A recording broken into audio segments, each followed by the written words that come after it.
계시록 2장 18절로 29절 말씀 함께 보겠습니다. 두아디라 교회의 사자에게 편지하라. 그 눈이 불꽃 같고 그 발이 빛난 주석과 같은 하나님의 아들이 이르시되, 내가 내 사업과 사랑과 믿음과 섬김과 인내를 아노니 내 나중 행위가 처음 것보다 많도다. 그러나 내게 책망할 일이 있노라. 자칭 선지자라 하는 여자 이세벨을 내가 용납함이니 그가 내 종들을 가르쳐 꾀어 행음하게 하고 우상의 제물을 먹게 하는도다. 또 내가 그에게 회개할 기회를 주었으되 자기의 음행을 회개하고자 하지 아니하는도다. 볼지어다 내가 그를 침상에 던질 터이요 또 그와 더불어 간음하는 자들도 만일 그의 행위를 회개하지 아니하면 큰 환난 가운데 던지고, 또 내가 사망으로 그의 자녀를 죽이리니 모든 교회가 나는 사람의 뜻과 마음을 살피는 자인 줄 알리라. 내가 너희 각 사람의 행위대로 갚아주리라. 두아디라에 남아있어 이 교훈을 받지 아니하고 소위 사탄의 깊은 것을 알지 못하는 너희에게 말하노니, 다른 짐으로 너희에게 지울 것은 없노라. 다만 너희에게 있는 것을 내가 올 때까지 굳게 잡으라. 이기는 자와 끝까지 내 일을 지키는 그에게 만국을 다스리는 권세를 주리니 그가 철장을 가지고 그들을 다스려 질그릇 깨뜨리는 것과 같이 하리라. 나도 내 아버지께 받은 것이 그러하니라. 내가 또 그에게 새벽 별을 주리라.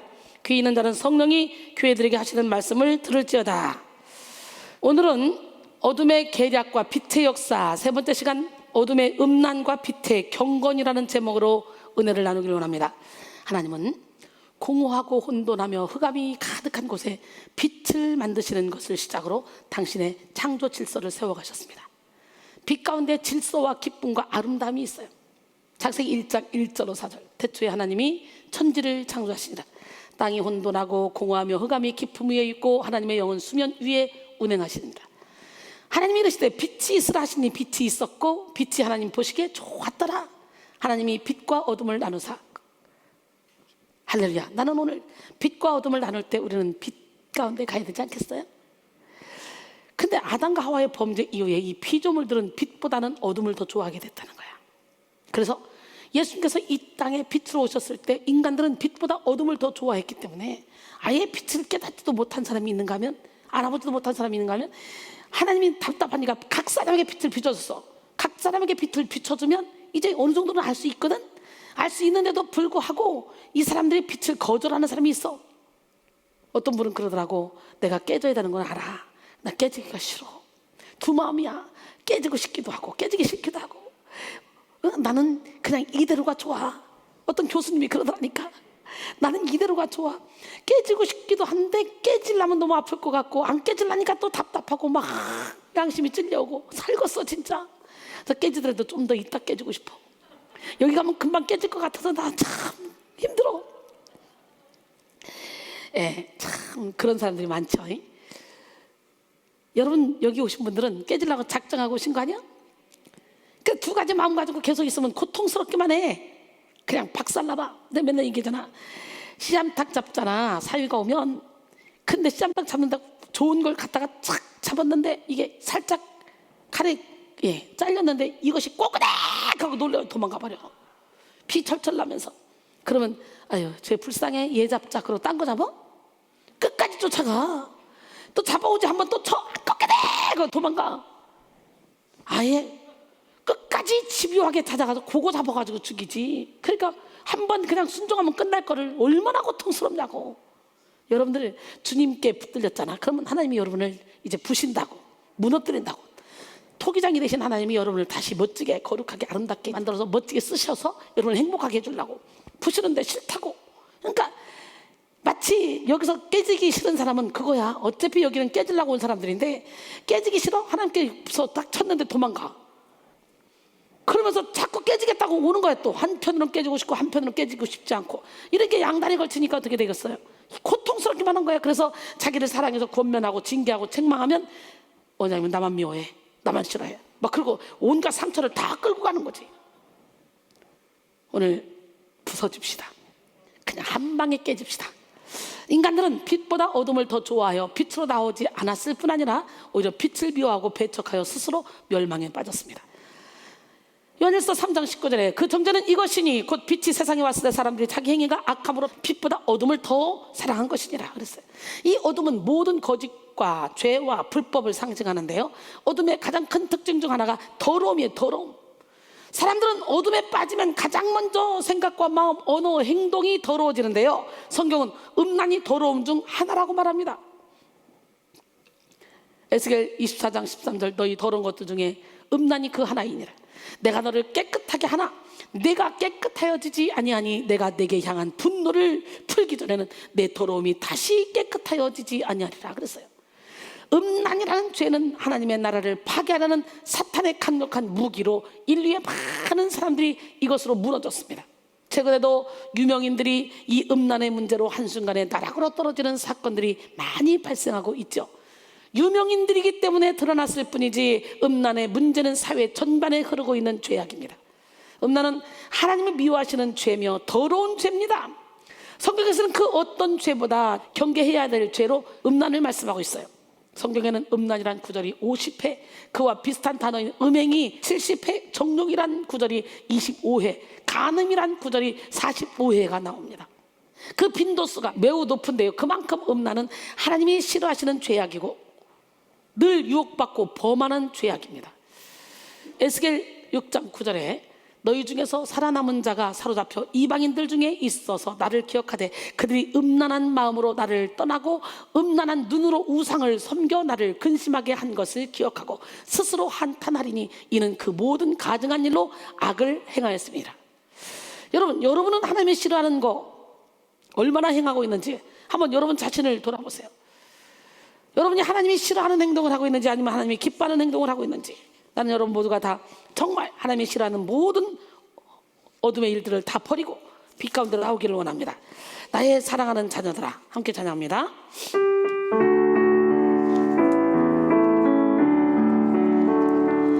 나의 사랑하는 자녀들아,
이거 하나만 붙잡고 있어도 오늘 설교 끝나네. 그러잖아요? 경건의 빛을 받게 되죠. 이것만 하나 붙잡고 있어도. 음란은 인간의 원죄로부터 시작되었습니다.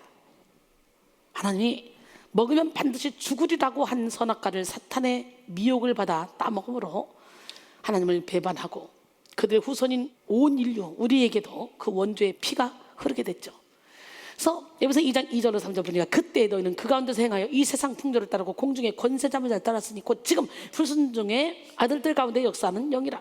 저는 우리도 다 그 가운데서 우리 육체의 욕심을 따라 지내며 육체와 마음이 원하는 것을 하여 다른 이들과 같이 본질상 진노의 자녀였더니. 로마서 3장 23절에 보니까 모든 사람이 죄를 범하였으면 하나님의 영광에 이르지 못하더니 그랬죠. 천하를 호령하던 왕이나 군주들이 패망한 것은 강력한 상대를 만났기 때문이 아니었습니다. 모두 음란과 관련된 문제 때문이었어요. 은나라의 주왕은 달기, 당나라의 현종은 양귀비, 로마의 영웅 안토니우스는 애굽의 클레오파트라로 인해 망했습니다. 다윗왕도 밧세바로 인해 죄를 지었고 죄값을 치렀죠. 그 지혜롭던 솔로몬 왕도 이방 여자 때문에 우상에 빠지게 돼서 나라를 열지파를 그냥 여로보암에게 뺏겨버렸어요. 솔로몬 왕의 아들이 르호보암인데 르호보암은 유다 지파, 베냐민 지파 하나 이거를 하고요. 나머지 10지파를 싹 다 누구에게 뺏겼어? 여로보암에게 뺏겨버렸어요. 이 음란죄는 인간이 짓는 죄 중에 가장 더럽고 추악한 것이며 자신의 영혼을 죽이고 파괴하는 죄입니다. 목회자들은 이성, 명예, 돈만 조심하면 된다라는 말이 있어요. 목회자가 가장 조심해야 하며 가장 영성에 있어서 치명적인 해를 끼치는 것이 이성관계와 관련된 거예요. 그것은 비단 목회자뿐만 아니에요. 주님을 사모하는 모든 자들은 몸과 영혼을 청결하게 거룩하게 해야 돼요. 연일서 3장 3절 주를 향하여 이 소망을 가진 자마다 그의 깨끗하심과 같이 자기를 깨끗하게 하느니라. 우리는 하나님의 성령이 거하시는 전이기 때문에 거룩하고 정결하게 관리를 해야 돼. 고린도전서 3장 16절로 17절 너희는 너희가 하나님의 성전인 것과 하나님의 성령이 너희 안에 계시는 것을 알지 못하느냐? 누구든지 하나님의 성전을 더럽히면 하나님이 그 사람을 멸하시리라. 하나님의 성전은 거룩하니 너희도 그러하니라. 우리 보통 사람 아니에요. 하나님의 성령이 거하는 전이에요. 할렐루야. 죄 중에 태어난 우리는 생각과 마음, 행동이나 말로 쉽게 죄를 지을 수 있기 때문에 더욱더 조심해야 돼. 죄악 중에 태어난 수많은 사람들이 이 세상 길을 살아가다가 서로가 상처받고 상처 주고 살아가죠. 우리 함께 그 찬양을 합니다.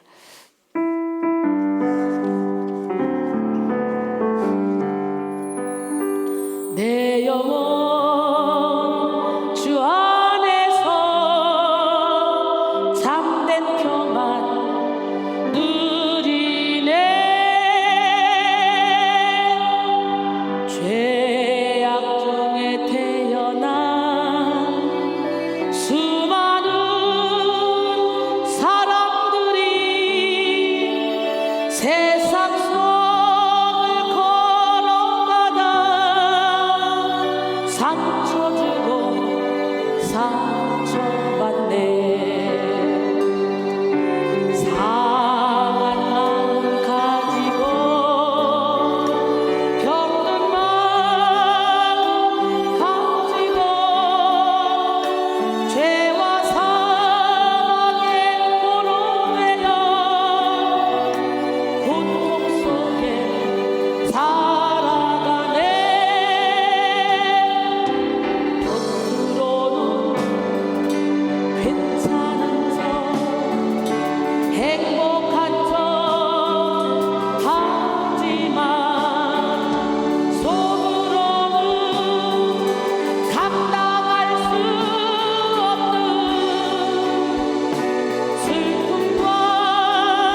내가 이렇게 살고 있어요. 여러분들 이렇게 사시기를 원합니다. 여러분, 예수님은 생각으로 음욕을 품는 것까지도 죄라고 말씀하셨어. 생각. 그러니까 음란하지 않은 사람은 단 한 사람도 없을걸요? 이 땅에 태어난 모든 사람은 생각으로. 마태복음 5장 27절 28절 또 간음하지 말라 하였다는 것을 너희가 들었으나 나는 너희에게 이르노니 음욕을 품고 여자를 보는 자마다 마음에 이미 간음하였느니라. 마태복음 7장 21절 23절 속에서 곧 사람의 마음에서 나오는 것은 악한 생각 곧 음란 도둑질 살인 간음 탐욕 악독 속임 음탕 질투 비방 교만 우매함이 이 모든 악한 것이 다 속에서 나서 사람을 더럽힌다 그랬어요. 마귀는 음란이라는 죄로 사람들을 유혹하여 가정과 사회, 교회를, 나라를 망가뜨리는데 사람들은 이 음란이라는 죄에서 쉽게 벗어나지 못한다는 거지. 안타깝게도 여러분, 오늘날 이 사회의 음란의 정도는 소돔과 고모라 성처럼 그 심각성이 도를 넘었어요. 사탄은 여러 가지 대중 매체나 인터넷을 통해 음란죄를 직회합니다. 저의 메일로 약속 잊지 않으셨죠? 나 순진해가지고 그게 뭐지? 그러고 눌러보려고 했더니 옆에서 목사님 음란물이에요 보지 마세요 그러더라고. 약속 잊지 않으셨죠? 이래가지고 이름 써가지고 왔어요. 야, 그냥 내가 음란하지 않으려고 해도 시선을 그리 갈 수밖에 없게 이 세상 문화가 그렇게 만들어버렸어. 그래서 보혈의 피로 날마다 씻지 않으면 우리는 음란죄를 질 수밖에 없는 사람이야. 나 바람 안 폈어요. 음란하지 않아요. 자부하는 사람들 여기서 빨리 회개하시고, 이 온 세상 만물이 다 음란죄를 질 수밖에 없게 구조가 돼 있다니까. 얼마 전 N번방 사건이 크게 이슈가 되었죠.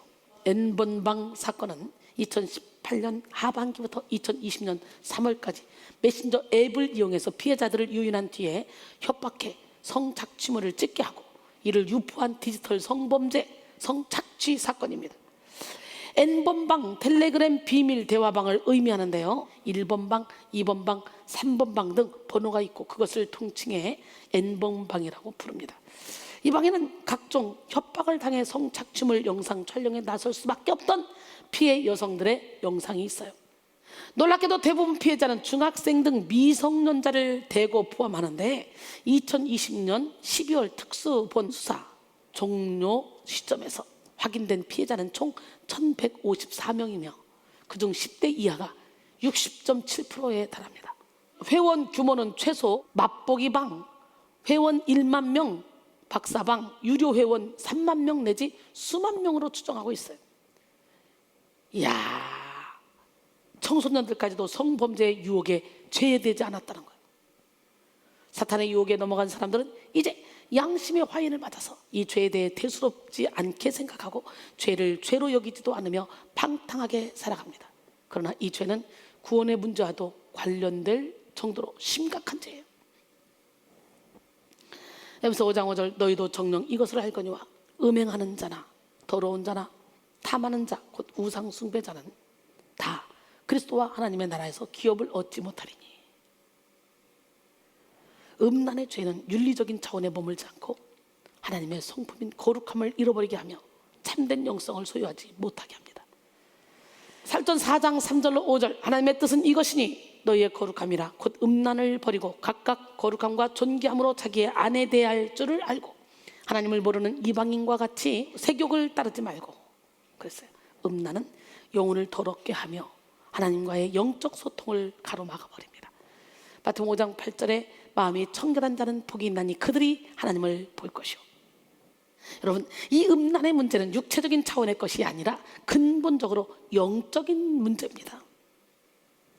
하나님과의 사이에 틈이 벌어져서 영적인 간음인 우상숭배에 빠지고 그 다음 단계로 육체의 간음인 음란죄에 빠지게 되기 때문이에요. 그래요. 그러므로 육체적 음란이 세상에 가득하다는 것은 영적 음란 또한 심각하다는 것의 반증이죠. 야고보서 4장 4절로 5절 가늠한 여인들아 세상과 벗된 것이 하나님과 원수됨을 알지 못하느냐. 그런즉 누구든지 세상과 벗이 되고자 하는 자는 스스로 하나님과 원수되는 것이니라. 너희는 하나님이 우리 속에 거하게 하신 성령이 시기하기까지 사모한다 하신 말씀을 헛된 줄로 생각하느냐 그랬어요. 가늠한 여인이란 영적인 신앙적인 간음을 뜻합니다. 구약에서는 하나님은 남편으로서, 이스라엘 백성은 아내로서 서로의 관계를 설명하고 있습니다. 그래서 이스라엘 백성들이 하나님을 버리고 다른 이방신을 섬길 때 그것을 간음이라는 말을 사용하여 표현했죠. 이와 같이 예수 그리스도의 신부된 성도가 신랑 대신 예수를 멀리하고 세상의 정욕과 가까워질 때 이것이 영적인 간음이 되는 거예요. 세상과 벗된 것은 죄를 의미하죠.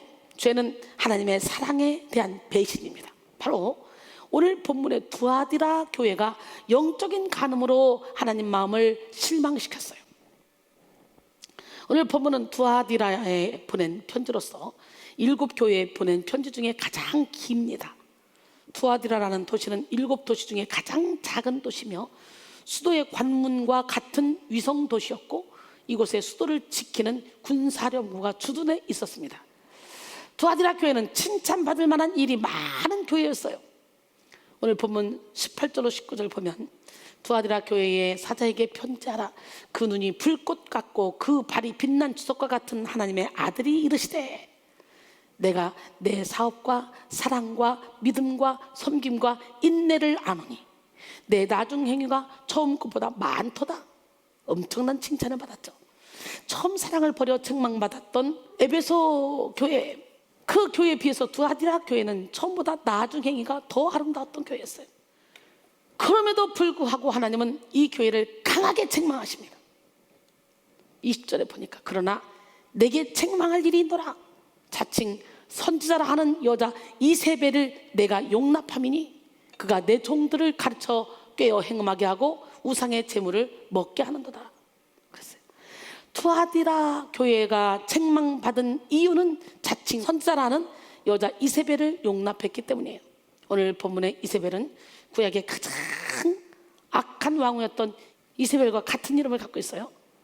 구약에 나온 이세벨은 시돈 왕의 딸로서 북이스라엘의 제7대 왕이었던 아합의 왕비였던 여자입니다. 그녀는 이스라엘의 우상인 바알을 끌어들여서 하나님만을 섬기는 유일신앙을 무너뜨리고자 했던 악한 사람이었죠.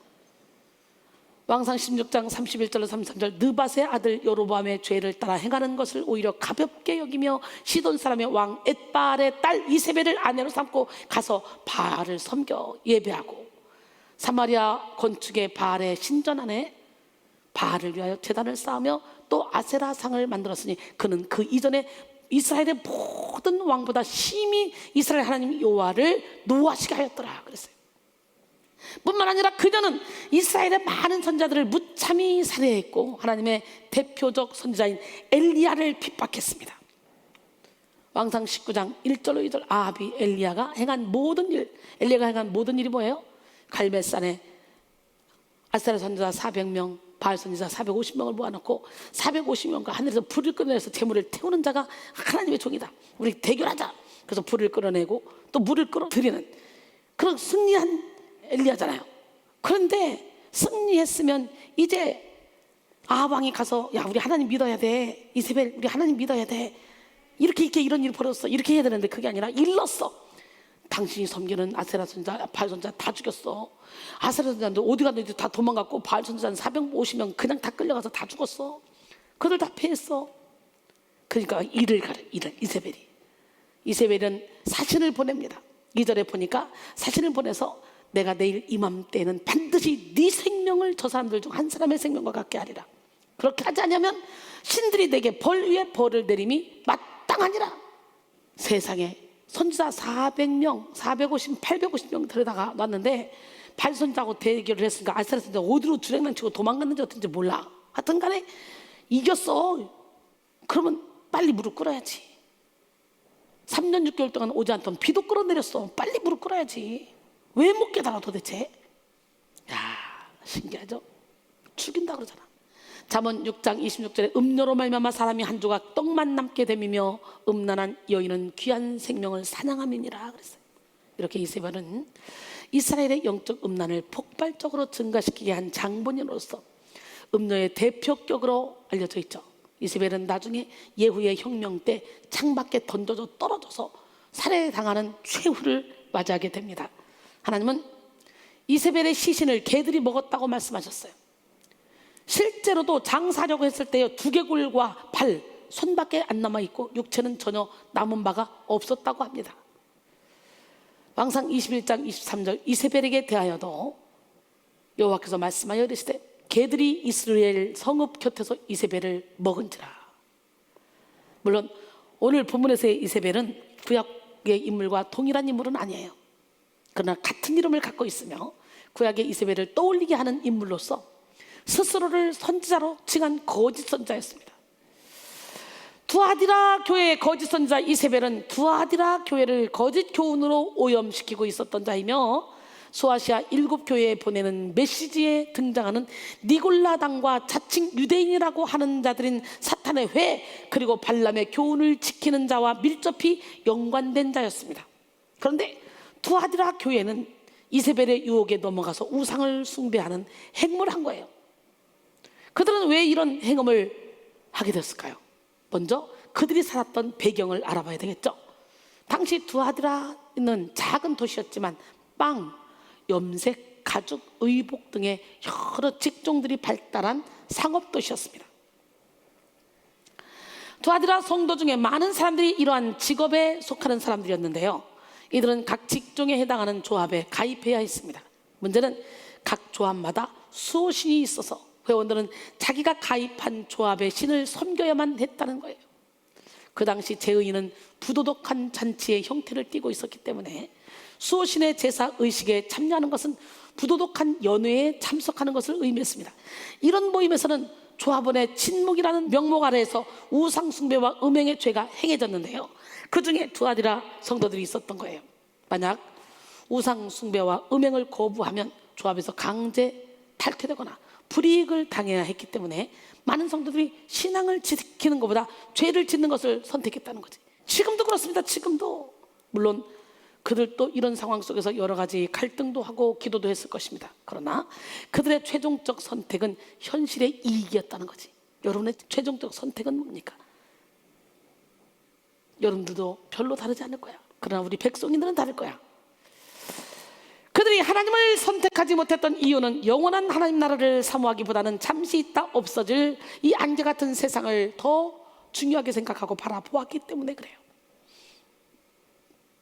보이지 않는 것보다는 보이는 것을 더 중요하게 여겼기 때문이죠. 그래서 그들은 하나님을 버리고 우상을 섬긴 거예요. 사랑하는 성도 여러분, 여러분이 하나님보다 이 세상을 더 사랑하고 하나님보다 여러분의 가족을 더 사랑하고 하나님보다 여러분 자신을 더 사랑하고 있다면 여러분 지금 영적인 행음을 하고 있는 거예요.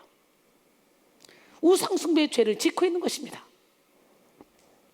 우상숭배는 영적 간음이며 탐욕과 정욕에 따라 사는 사람들의 죄악에 오염된 행위입니다.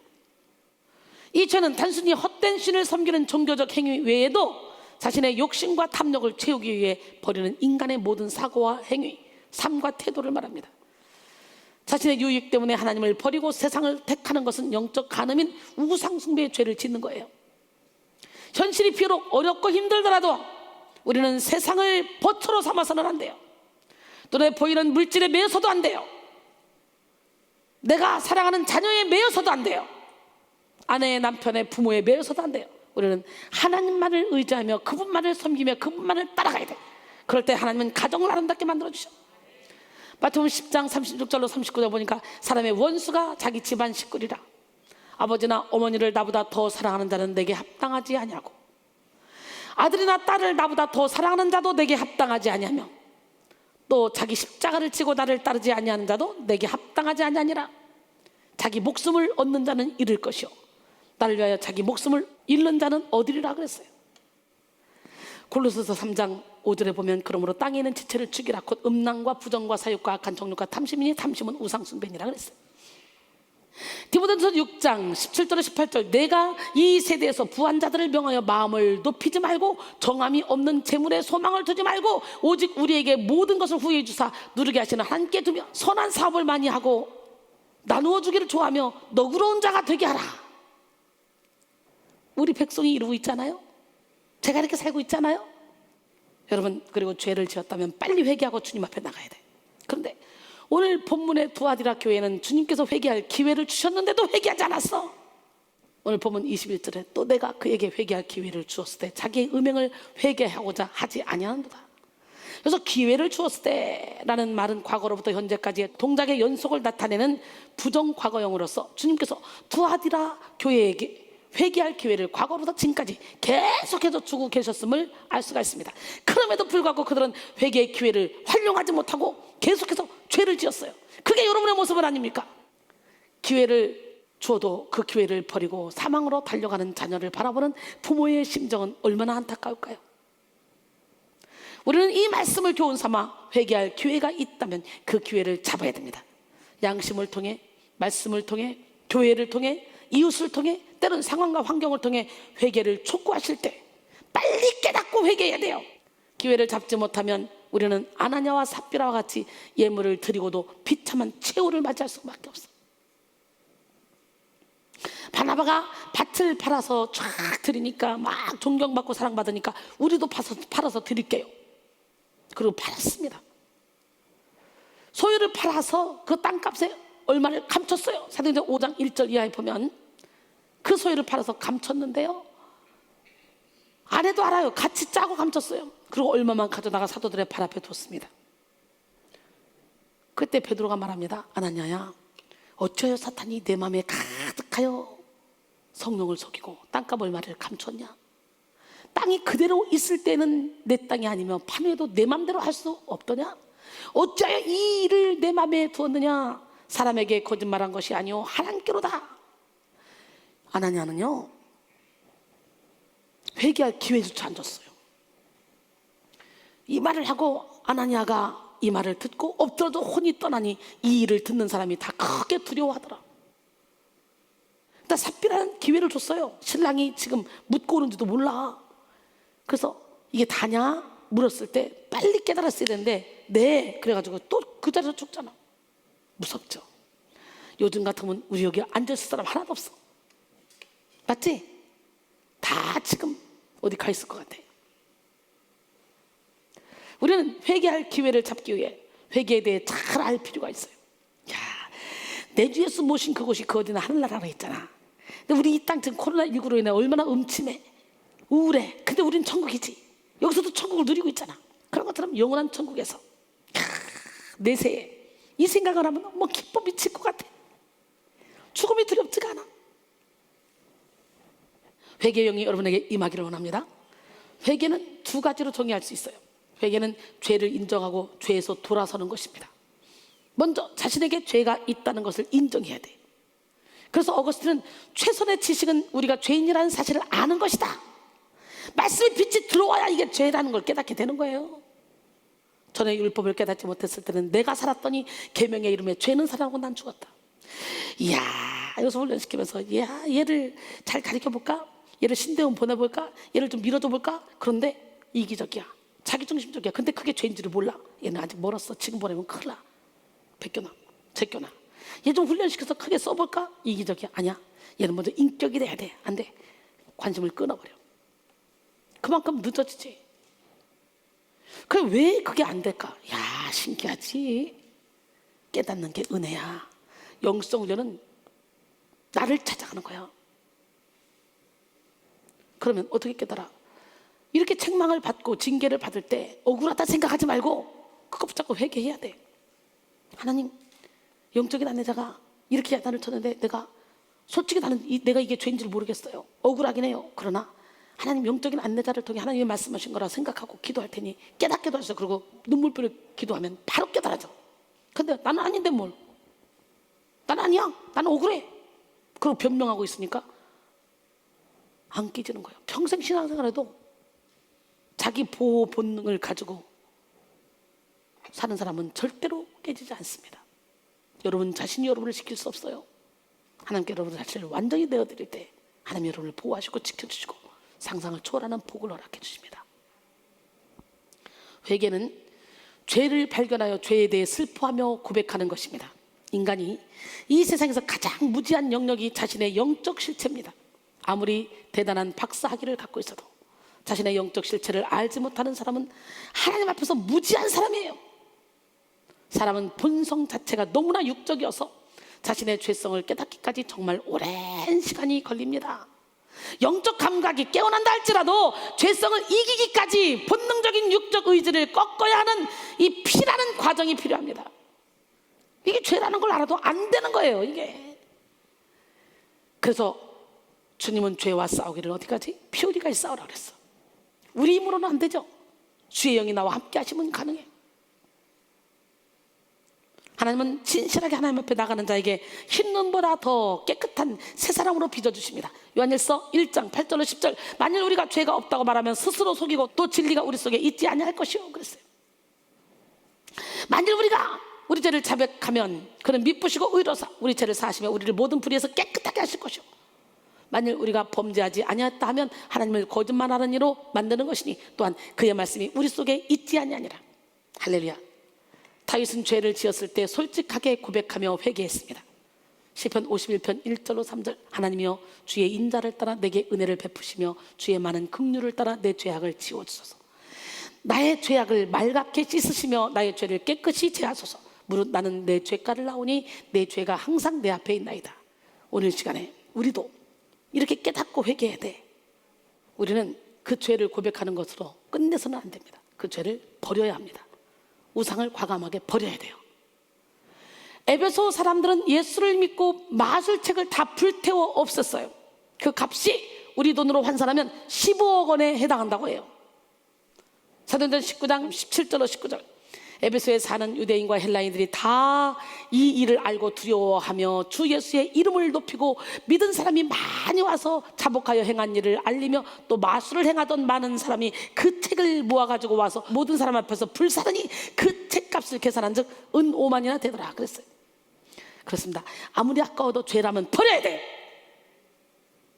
옛 성질, 옛 기질, 옛 고집, 옛 습관 과감히 정리하고 회개하는 여러분 되기를 원합니다. 여기서 4장 22절로 24절, 너희는 유혹의 욕심을 따라 썩어져가는 구습을 따른 옛사람을 벗어버리고 오직 너희 심령이 새롭게 되어 하나님을 따라 의와 진리의 거룩함으로 지으심 받은 새 사람을 입으라. 할렐루야. 이전 것은 지나갔으니 새 것이 되었도다. 우리는 새로운 피조물답게 살아야 돼요. 두 번째 회개는 하나님께로 돌아오는 거예요. 하나님께로 돌아오는 거. 회개는 잘못했다고 인정하는 것으로 끝나는 게 아니야. 이전과는 다른 삶으로 발전해 나가는 거예요. 그것은 바로 하나님께로 향하는 것이죠. 오스왈드 챔버스는 음란한 마음이나 삶의 습관이 있는 자들은 더 늦기 전에 회개하라. 신속하게 참신랑이신 주님께 돌아와 연합하라. 주 예수 그리스도를 더욱 가까이 하라. 성령의 충만을 구하라. 주 하나님만이 당신의 인생에서 전부가 되게 하라. 모든 생명과 삶을 주 예수님께만 헌신하며 충성하겠노라고 다짐하라. 시간이 날 때마다 성경을 가까이 하고 내 자신의 육신의 정욕과 안목의 정욕과 이생의 자랑을 추구하는 내 속의 모든 정욕을 십자가에 못 박고 오직 주의 생명으로 성령 안에서 행하라. 그 길만이 모든 종류의 음료에서 벗어나는 길이다 라고 했습니다. 호세아 6장 1절로 2절, 오라 우리가 여호와께로 돌아가자. 여호와께서 우리를 찢으셨으나 도로 낫게 하실 것이요 우리를 치셨으나 싸매 주실 것이라. 여호와께서 이틀 후에 우리를 살리시며 셋째 날에 우리를 일으키시리니 우리가 그의 앞에서 살리라. 할렐루야. 찢어진 영혼 하나님이 다 꼬매줄 줄 믿습니다. 상한 영혼 하나님이 감싸줄 줄 믿습니다. 도로 싸매줄 줄 믿습니다. 우리가 하나님께로 돌아오기만 하면 그동안의 어떤 아픔과 고난도 회복될 수 있어요. 그리고 이전과는 완전히 다른 모습으로 변화되어 열매 맺는 삶으로 나가게 됩니다. 그래서 우리는 아무리 큰 음란 죄를 지었다고 해도 하나님께로 돌아가면 되는 거예요. 그런데 안타깝게도 오늘 본문의 두아디라 교회는 회개할 기회를 놓쳐버렸네. 하나님은 이들을 향해 경고하십니다. 22절로 23절, 볼지어다 내가 그를 침상에 던질 터이요 또 그와 더불어 간음하는 자들도 만일 그의 행위를 회개하지 아니하면 큰 환난 가운데 던지고 또 내가 사망으로 그의 자녀를 죽이리니 모든 교회가 나는 사람의 뜻과 마음을 살피는 자인 줄 알지라. 내가 너희 각 사람의 행위대로 갚아주리라. 여러분, 자녀는 부모의 뒷모습을 보고 쫓아옵니다. 자녀가 잘못했을 때 따끔하게 혼내는 것이 아니라 자녀를 두둔하며 거짓말 해주면 그 자녀는 멸망의 길로 그냥 갑니다.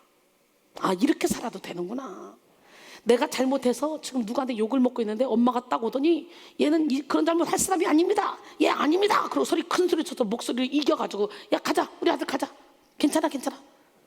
얘는 죽이는 거예요. 자식이 잘 되기를 원하면 부모가 하나님 말씀에 바로 서면 돼. 그럼 하나님이 자손 대대로 번성하게 해주고 잘 되게 해준다고 약속하셨어. 여러분, 우상 숭배와 행음하는 자들에 대한 주님의 심판 예고죠. 지금 말씀한 게 그들은 잔치를 베풀고 쾌락을 즐겼지만 그들에게 주어진 것은 심판뿐이었어. 첫째는 질병으로, 둘째는 환난으로, 셋째는 자녀 파멸. 자녀 파멸이라는 엄청난 비극과 비운을 맞습니다. 본문에서 침상에 던질 터요. 여기서 침상은 병상을 의미합니다. 침상이란 단어는 신약 성경에서 본절을 포함해서 여러 차례 병자의 침상을 가리키는 데 쓰였습니다. 마태복음 9장 2절에 침상에 누운 중풍병자를 사람들이 데리고 오거늘 예수께서 그들의 믿음을 보시고 중풍병자에게 이르시되 작은 자야 안심하라 내 죄 사함을 받았느니라. 누가복음 5장 18절 보니까 똑같죠. 한 중풍병자를 사람들이 침상에 메고 와서 예수 앞에 들어놓고자 하였으나, 즉 죄로 인해 병상에 누울 것이라고 말씀하고 있는 것인데요, 질병의 심판을 의미하는 거예요. 또한 간음한 자들이 회개치 않으면 큰 환난 가운데 던져진다 그랬는데, 큰 환난으로 번역된 들립신 메갈레는 교회 안에서 이세벨과 야합한 이들에게 주어질 심판을 의미하는 거예요. 그리고 회개하지 않는 그의 자녀들을 죽인다고 하셨죠. 이는 이세벨과 영적으로 간음한 그녀의 영적 후손들을 의미하는 거예요. 요한일서 3장 8절에 죄를 지는 자는 마귀에게 속하나니 마귀는 처음부터 범죄함이라. 하나님의 아들이 나타나신 것은 마귀의 일을 멸하려 하심이라. 요한복음 10장 10절에 도둑이 오는 건 도둑질하고 죽이고 멸망시키는 것뿐이요 내가 온 것은 양으로 생명을 얻게 하고 더 풍성히 얻게 하려는 것이라 그랬어요. 영적 간음의 결과는 완전한 파멸입니다. 우리는 어둠의 음란을 벗고 빛의 경건에 들어가도록 해야 됩니다. 하나님이 우리에게 원하시는 것은 거룩이며 경건이기 때문이에요. 두아디라 교회에는 어둠의 음란만 있었던 것이 아니에요. 교회 전반에 퍼져 있는 영적 간음에도 불구하고 그 가운데 영적 간음을 행하지 않은 신실한 그리스도인들도 있었어요. 오늘 24절로 25절 본문, 두아디라에 남아있어 그 교훈을 받지 아니하고 소위 사탄의 깊은 것을 알지 못하는 너희에게 말하노니 다른 짐으로 너희에게 지울 것은 없노라. 다만 너희에게 있는 것을 내가 올 때까지 굳게 잡으라. 믿음을 굳게 잡고 있으라는 거예요. 사도 요한은 이들에게 너희에게 있는 것을 내가 올 때까지 굳게 잡으라고 권면하는데, 남아있어로 번역된 로이포이스는 나머지, 남겨진 이런 뜻을 갖고 있습니다.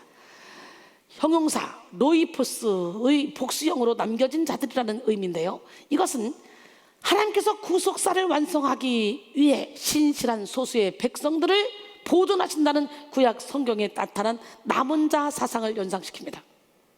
로마서 9장 27절에 또 이사야가 이스라엘에 관하여 외치되 이스라엘 자손들의 수가 비록 바다의 모래가 될지라도 남은 자만 구원을 받으리니. 여기에서 두아디라에서 이세벨에게 대항하여 자신들을 순결하게 지켜온 모든 남은 자들을 가리키는데요, 성령은 사도 요한을 통하여 이 남은 자들에게 주의 재림의 때까지 정결한 믿음을 끝까지 지키라고 권면하는 거예요. 너희에게 있는 으로 번역된 에케테는 본래 가지다, 소유하다 라는 뜻의 에코의 현재형으로 현재 계속해서 두아디라 교회가 소유하고 있는 것을 말하고 있어요. 바로 19절에서 살펴본 사랑과 믿음과 섬김과 인내에 기초한 사업과 이세벨의 교훈을 추종하지 않는 신실한 행위를 말하는 거죠. 굳게 잡으라로 번역된 크라테사테는 본래 못못을 손에 붙잡다라는 뜻을 지닌 크라테오의 부정과거 명령형으로 확실하게 붙잡으라는 매우 강렬한 의미를 가집니다. 그들이 굳게 붙잡을 사랑과 믿음과 섬김과 인내와 신실한 행위는 바로 하나님을 향한 경건의 마음과 경건의 행위의 열매를 말합니다. 경건은 허탄한 신화, 즉 어둠의 음란과 대치되어 현세와 내세의 약속을 받을 수 있는 거룩한 빛의 역사입니다. 우리는 거룩한 빛을 받아야 돼. 사도 바울은 이 경건이 은사로 주어지는 것이 아니라 연습이 필요하다고 말하네요. 디모데전서 4장 7절로 8절 보니까 망령되고 허탄한 신화를 버리고 경건에 이르도록 내 자신을 연단하라. 육체의 연단은 약간의 이익이 있으나 경건은 범사에 유익하니 금생과 내생에 약속이 있느니라 그랬어요. 해리 에머슨 포스딕은 다음과 같은 말을 남겼습니다. 채찍질을 하지 않고 말을 원하는 곳으로 끌고 갈 수 있는 방법은 없다. 압력을 가하지 않고 순기나 기체를 원하는 방향으로 몰아갈 수 있는 방법은 없다. 동력길을 통과하지 않고 물을 빛이나 힘, 에너지로 바꿀 수 있는 방법은 없다. 마찬가지로 우리 인생도 어떤 한 가지 일에 집중해서 헌신하고 훈련되지 않고는 아무것도 이룰 수 없다 라고 했어요. 경건도 마찬가지로 훈련과 연습이 필요합니다. 경건은 마음의 경건뿐만 아니라 그에 동반되는 행위의 열매가 반드시 동반되어야 하는데요, 베드로는 이 경건의 모양만 갖추고 온갖 어둠의 음란을 행하는 것이 바로 말세의 징조라고 말합니다. 디모데후서 3장 1절 5절 너는 이것을 알라. 말세에 고통하는 때가 이르러 사람들이 자기를 사랑하며 돈을 사랑하며 자랑하며 교만하며 비방하며 부모를 거역하며 감사하지 아니하며 거룩하지 아니하며 무정하며 원통함을 풀지 아니하며 모함하며 절제하지 못하며 사나우며 선한 것을 좋아하지 아니하며 배신하며 조급하며 자만하며 쾌락을 사랑하는 것을 하나님 사랑하는 것보다 더하며 경건의 모양은 있으나 경건의 능력은 부인하니 이 같은 자들에서 내가 돌아서라. 우리는 경건의 능력을 강력히 의지함으로 어둠의 음란을 벗어나 거룩한 행실과 경건으로 무장하여 하나님의 날을 사모함으로 기다려야 돼요. 베드로서 3장 8절로 13절까지 보니까 사랑하는 자들아, 주께는 하루가 천년 같고 천년이 하루 같다는 이 한 가지를 잊지 말라.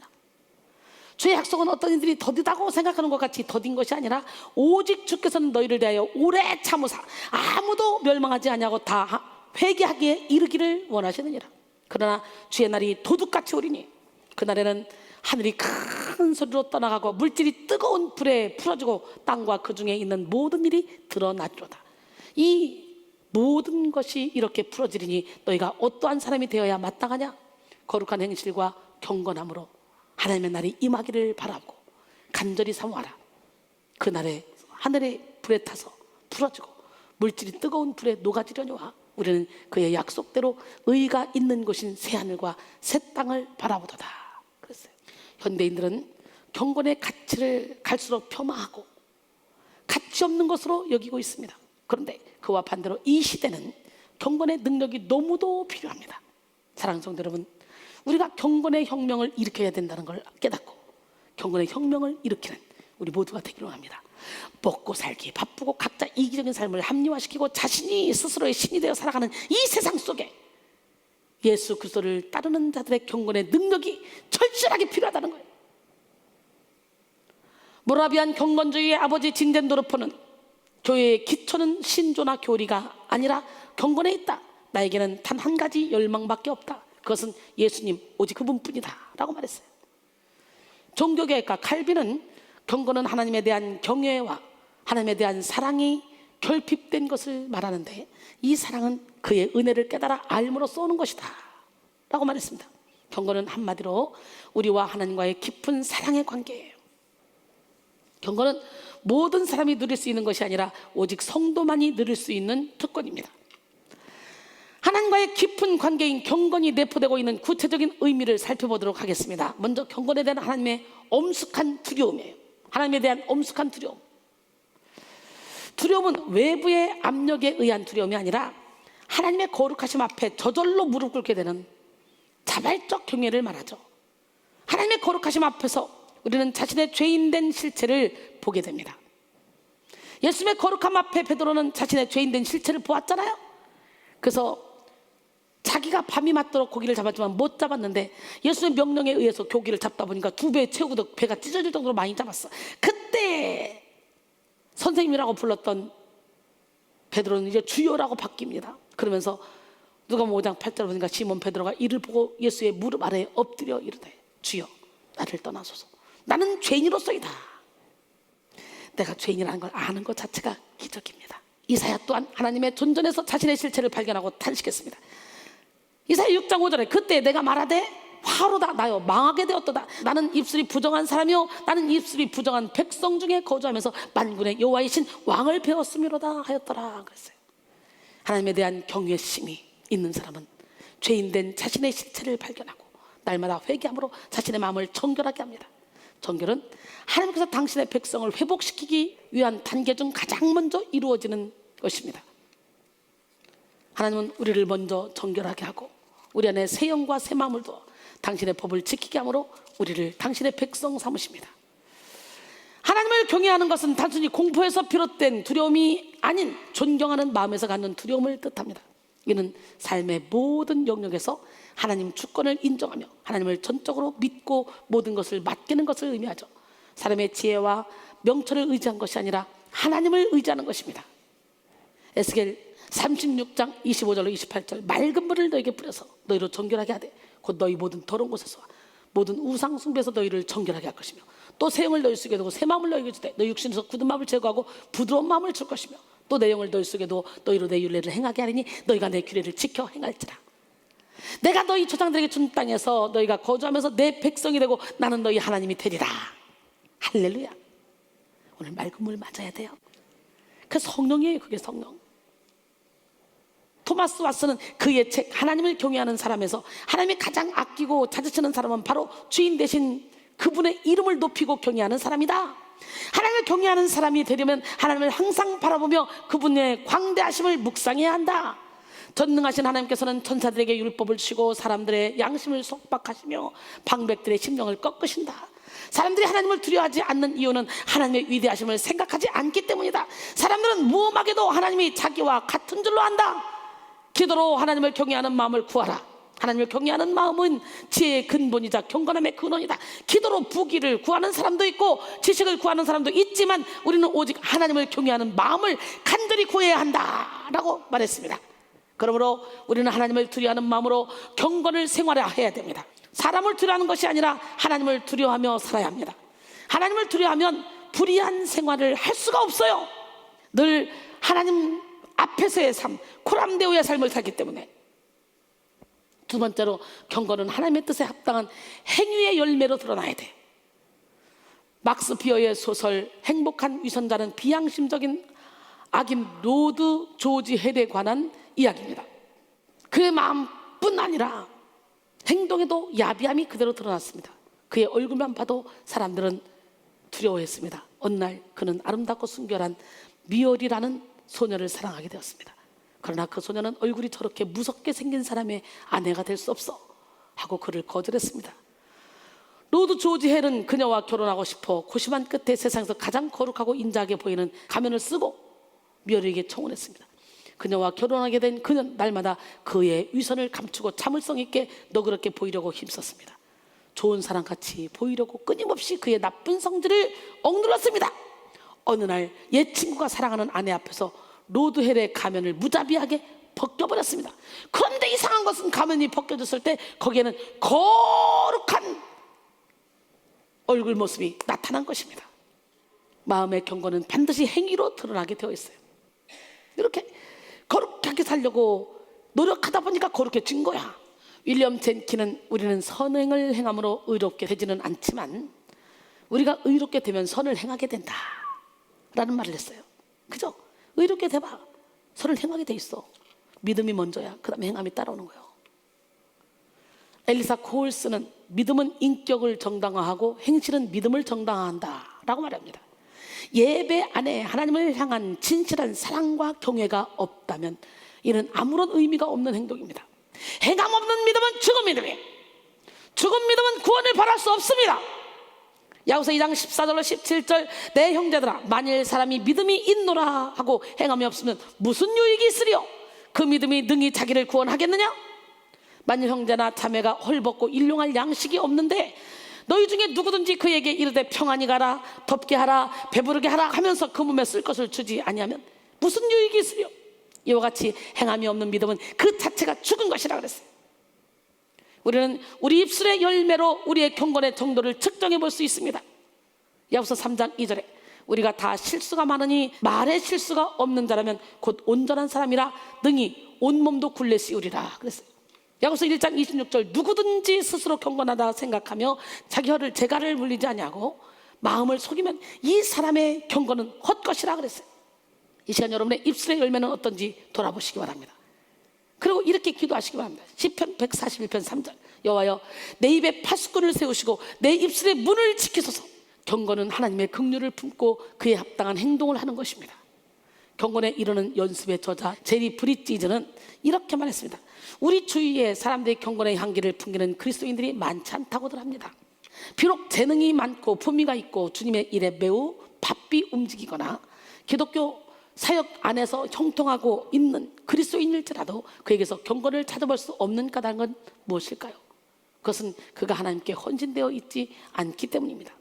그런 비전이나 사역 또는 그리스도인으로서 자신의 명성에 헌신되어 있을지는 모르지만 하나님께는 헌신되어 있지 않습니다. 경건은 그리스도인의 인격 그 이상입니다. 곧 그리스도인의 인격은 하나님에 대한 헌신으로부터 나오는 것입니다. 그러나 또한 하나님을 향한 헌신은 언제나 경건한 성품이라는 열매를 맺는다는 것도 사실입니다. 따라서 경건이란 하나님을 기쁘시게 해드리는 삶으로 나타난 하나님을 향한 헌신이라고 정의할 수 있습니다 라고 말했습니다. 우리가 참 경건을 소유하고 있다면 반드시 영혼을 향한 긍휼한 마음과 그에 합당한 행동이 동반됩니다. 야고보서 1장 27절 하나님 아버지 앞에서 정결하고 더러움이 없는 경건은 곧 고아와 과부를 그 환난 중에 돌보고 또 자기를 지켜 새 속에 물들지 아니하는 그것이니라. 세 번째로 경건은 궁극적으로 하나님을 알고 사랑하는 마음이에요. 어떤 목사님은 너무나 바둑만 좋아해서 일주일 내내 바둑만 두다가 주일날 강대상에 올라가 성도들의 머리를 보면 바둑알로 보여서 바둑을 끊었다는 글을 봤어요. 대표 기도자가 예수님의 이름으로 기도합니다 라고 말하면 아멘이 아니라 무심코 아다리 라는 말이 나온다는 거예요. 어떤 여전도 회장은 아파트를 너무 좋아해서 날마다 아파트를 보러 다니다가 허신 예배 때 사회를 보는데요, 찬송가 108동을 부르겠습니다 이렇게 말했다고 그래요. 사람은 어디에 관심을 두느냐에 따라서 삶이 바뀌는 거예요.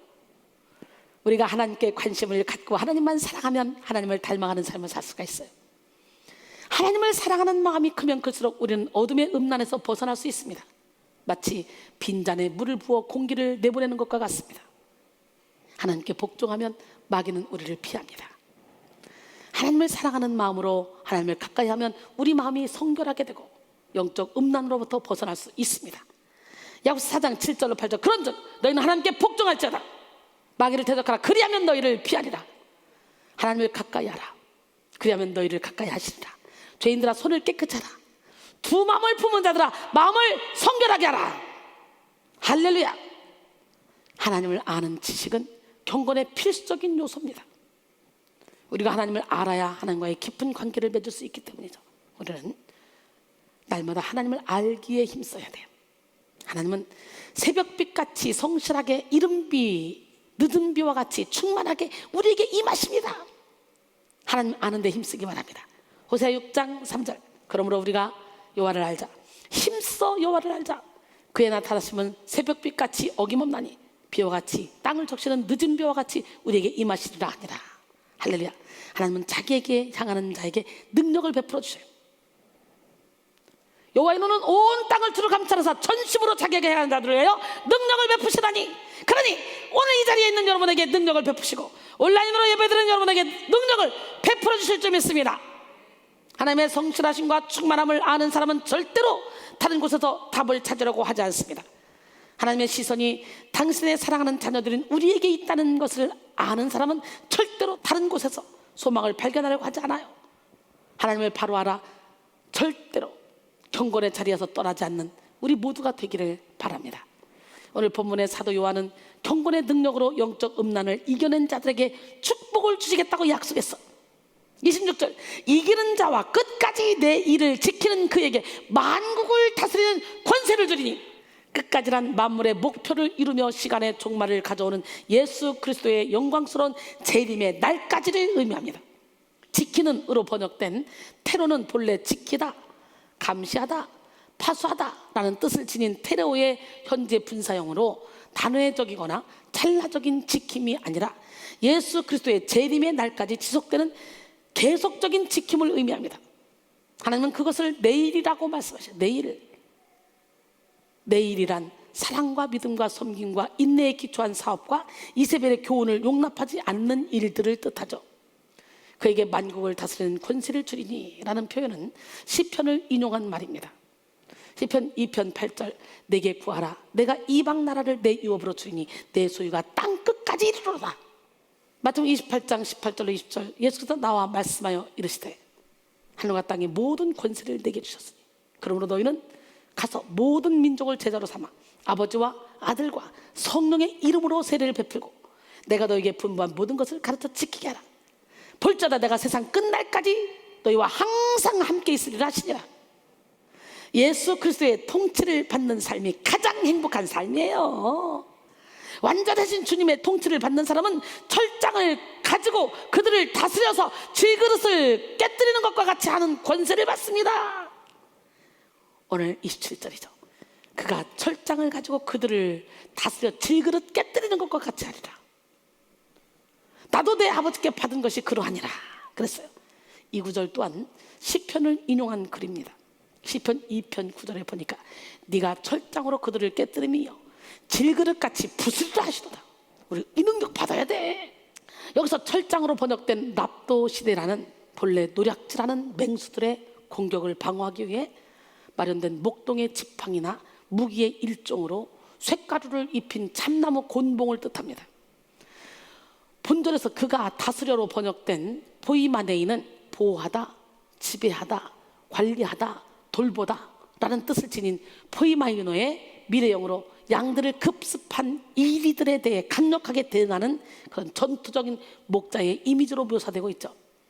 만국을 다스리는 권세가 철장으로 질그릇 깨뜨리는 것과 같다는 것은 이세벨의 교훈과 타협하지 않고 성도들이 예수 그리스도께서 지니신 절대 주권을 가지고 만국을 통치하리라는 것입니다.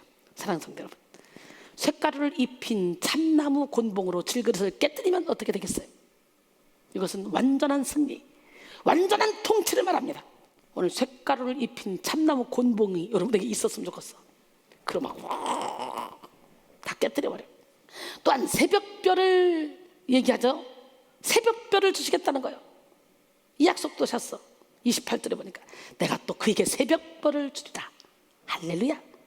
새벽별로 번역된 톤 아스테라 톤 프로이노는 문자적으로 번역하자면 아침에 빛나는 그 별로 가장 칠흑 같은 시간인 새벽 2시경에 떠서 새날을 밝혀주는 별을 뜻합니다. 여기서 사도 요한이 말하는 새벽별은 예수 그리스도십니다. 계시록 22장 16절 나 예수는 교회들을 위하여 내 사자를 보내어 이것들을 너에게 증언하게 하였노라. 나는 다윗의 뿌리요 자손이니 곧 광명한 새벽별이라 하시더라. 할렐루야. 경건의 능력으로 어둠의 음란을 물리친 교회는 그리스도의 찬란한 영광에 동참하는 큰 기쁨을 맛보게 될 것이라는 말이에요. 현세에서의 믿음의 여정이 그리 순탄하지는 않습니다. 그러나 이기는 자에게는 강력한 축복이 약속되어 있습니다. 하나님께서 허락하신 이 축복은 궁극적으로는 내세의 축복이지만 우리 안에 내주하신 성령님의 은혜로 우리는 현세에서 이 복을 누릴 수가 있습니다. 우리는 성령님의 은혜로 우리 안에 죄를 다스려 철장으로 내리친 질그릇같이 깨뜨릴 수 있고 칠흑 같은 어둠을 뚫고 갈 수 있는 새벽별을 우리의 마음 가운데 소유함으로 어둠 가운데 헤매지 않고 우리의 길을 갈 수 있습니다. 그러므로 이 축복은 다시 우리가 경건의 삶을 살아갈 수 있게 하는 경건의 능력이 됩니다. 나는 아무것도 할 수 없을 것 같고 어둠의 권세 앞에 메뚜기 같다고 느끼십니까? 하나님은 어둠을 소멸하시는 분이에요. 우리가 하나님만 강력하게 붙들고 있으면 흔들리지 않는 하늘나라를 유업으로 받을 수 있습니다. 히브리서 12장 28절에 29절 그러므로 우리가 흔들리지 않는 나라를 받았은 즉 은혜를 받자 이로 말미암아 경건함과 두려움으로 하나님을 기쁘시게 섬길지니 우리 하나님은 소멸하는 분이십니다. 하나님은 경건한 자를 택하시고 그의 부르짖음을 들으시는 분입니다. 시편 4편 3절 여호와께서 자기를 위하여 경건한 자를 택하신 줄 너희가 알잖아. 내가 그를 부를 때에 여호와께서 들으시리로다. 그랬어요. 경건한 자에게는 범람하는 홍수도 아무런 위협이 되지 않습니다. 시편 32편 6절에 이로 말미암아 모든 경건한 자는 주를 만날 기회를 얻어서 주께 기도하라. 진실로 홍수가 범람할지라도 그에게 미치지 못하리이다. 그랬어요. 지금 세상은 어둠의 음란으로 빛의 경건을 위협하며 하나님의 나라를 끝까지 소망하지 못하게 합니다. 그러나 우리는 이런 어둠에 함몰되어 좌절하고 있을 것이 아니라 하나님에 대한 경외와 사랑으로 날마다 경건의 연습을 해서 경건의 능력을 소유해야 합니다. 하나님은 경건한 자의 하나님이요 경건한 자의 피난처와 도움이 되십니다. 시편 46편 1절로 5절. 하나님은 우리의 피난처시오 힘이시니 환난 중에 만날 큰 도움이시라. 그러므로 땅이 변하든지 산이 흔들려 바다 가운데 빠지든지 바닷물이 솟아나고 뛰놀든지 그것이 넘침으로 산이 흔들릴지라도 우리는 두려워하지 아니하리로다. 한 시내가 있어 나뉘어 흘러 하나님의 성 곧 지존하신 하나님의 성소를 기쁘게 하도다. 하나님이 그 성 중에 계심에 성이 흔들리지 아니할 것이로다. 새벽에 하나님이 도우시리로다. 할렐루야. 칠흑 같은 어둠을 몰아내는 새벽이 어김없이 오는 것처럼 하나님의 도우심은 지체하지 않고 적절한 때에 이루어진다고 약속하시는 것과 같습니다. 우리는 이 세대를 향한 성령님의 권고를 들어야 합니다. 오늘 본문 29절에 귀 있는 자는 성령이 교회들에게 하시는 말씀을 들을지어다. 빛의 경건은 어둠의 음란을 넉넉히 이기고도 남습니다. 빛의 경건으로 우리 마음 가운데 우리 삶 가운데 어둠의 음란을 완전히 몰아내시기를 소원합니다. 결론적으로 오늘은 어둠의 계략과 빛의 역사라는 테마로 가고 있는 세 번째 시간, 어둠의 음란과 빛의 경건이라는 제목으로 은혜를 나눴어요. 원죄 이후 어둠의 계략은 우리의 전 인생에 펼쳐져 우리를 위협하고 있죠. 그러나 그중 음란은 어둠의 대표적인 도구로 우리를 위협하는 근본적인 죄라 그랬죠. 음란은 하나님을 배신하고 죄악의 길로 달려가게 합니다. 우리는 음란을 버리고 회개해야 돼요. 회개는 죄를 인정하고 죄에서 돌아서는 것이고 하나님께로 돌아오는 것이라 그랬죠. 그리고 빛의 경건 안으로 들어야 되는데, 경건은 하나님에 대한 엄숙한 두려움이고 하나님의 뜻에 합당한 행위의 열매로 드러나야 되고 궁극적으로 하나님을 알고 사랑하는 마음이라 그랬어요. 원죄로 태어난 우리는 이미 예수 그리스도가 십자가에 못 박혀 죽으심으로 원죄는 끝나버렸어. 죄책감에 매일 필요가 없어. 그가 찔림은 우리 허물 때문이고 그가 상함은 우리의 죄악 때문이라. 그가 징계를 받음으로 우리는 평안을 누리고 그가 채찍에 맞음으로 우리는 나음을 받았도다. 우리는 다 양 같아서 그렇다 생각해요. 각기 제 길로 갔거늘 여호와께서는 우리 모두의 죄악을 그에게 담당시켰다 그랬잖아요. 이사야 53장 5절로 6절. 그러기에 죄책감에 매이지 마. 그러나 죄의 경향성은 우리에게 아직 남아있어서 육신의 옷을 입고 있는 한 시시때때로 나도 모르게 죄를 지을 수밖에 없다는 거지. 그래서 날마다 우리는 회개에 힘써야 되고 경건의 연습을 해야 돼. 경건의 능력으로 음란을 물리친 사람들에게는 만국을 다스리는 권세가 주어진다 그랬죠. 철장으로 질그릇을 깨뜨리듯이 악을 무찌르고 예수 그리스도의 새벽별을 받아서 어둠 가운데서 밝은 길을 걸어간다 그랬어요. 이 축복은 다시 우리에게 경건의 능력이 되어 우리를 거룩한 성도로 살게 한다 그랬어요. 우리 모두 빛의 경건 안에 거함으로 하나님 나라를 유업으로 받고 하나님의 날개 아래 거하셔서 한 영혼을 주님께로 인도하는 축복의 통로가 되어 영원토록 빛나기를 원합니다. 오늘 주의 영이 내게 임해야만 이런 은혜를 받을 수가 있겠죠.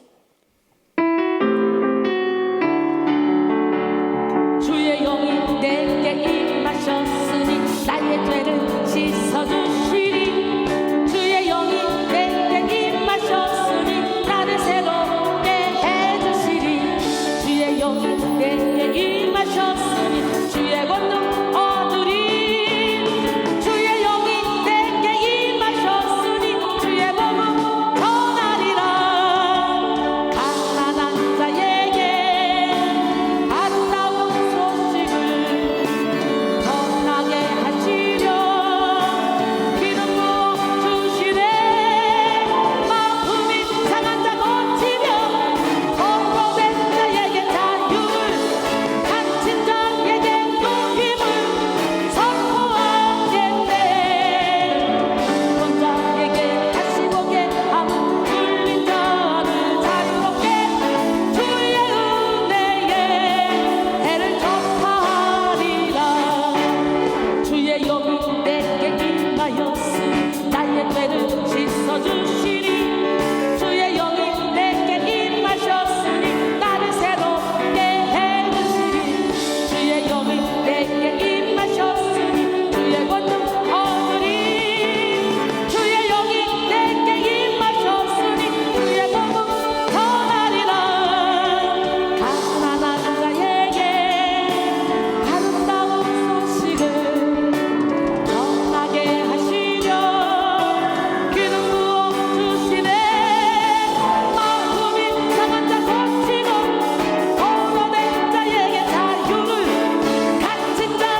자다가 깨야 돼. 자다가 깨야 돼.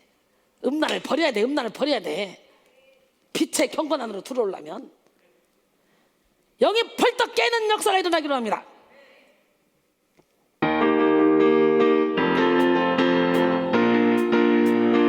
자다가 깰 때라 자다가 깰 때라 자다가 깰 때라 자다가 깰 때라 자다가 깰 때라 자다가 깰 때라 밤이 깊고 낮이 가까이 왔으니 어둠의 이를 벗고 빛의 갑옷을 입으라. 빛의 갑옷을 입고 빛을 발하라. 빛을 발하라. 빛의 갑옷을 입고 낮에와 같이 단정히 행하고 방탕하지 말지라. 술 취하지 말고 음란하지 말고 호색하지 말지라. 다투지도 말고 시기하지 말고 육체의 일을 나누지 마라. 빛의 갑옷을 입고 낮에와 같이 단정히 행하고 방탕하지 말지라. 술 취하지 말고 음란하지 말고 호색하지 말지라. 다투지도 말고 시기하지 말고 육체의 일을 따르지 마라. 자다가 깰 때라.